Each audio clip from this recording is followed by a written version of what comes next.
ఆర్టీసీని ప్రభుత్వంలో వెంటనే విలీనం చేయాలని Telangana BJP chief Ramachandra Rao demand చేశారు. బీఆర్ఎస్ హయాంలో విలీనం చేస్తామని చెప్పి మాట తప్పిందన్నారు. ఈ నెల 10వ తేదీన జరిగే ప్రధాని మోదీ పర్యటనను విజయవంతం చేయాల్సిందిగా పిలుపునిచ్చారు. ఈ పర్యటనలో భాగంగా 8,000 కోట్ల విలువ అభివృద్ధి పనులకు ప్రధాని శంకుస్థాపన చేస్తారన్నారు. ఎలక్షన్స్ అయిన తర్వాత మొట్టమొదటిసారిగా నరేంద్ర మోదీ గారు హైదరాబాద్కు తెలంగాణకు రావడం,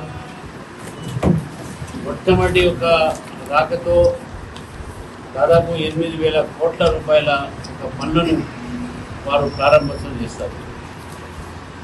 జహీరాబాద్లో ఉన్నటువంటి ఒక ఇండస్ట్రియల్ పార్క్ అయితే నిమ్స్, అదేవిధంగా నిమ్స్ దాంతోపాటు అదేవిధంగా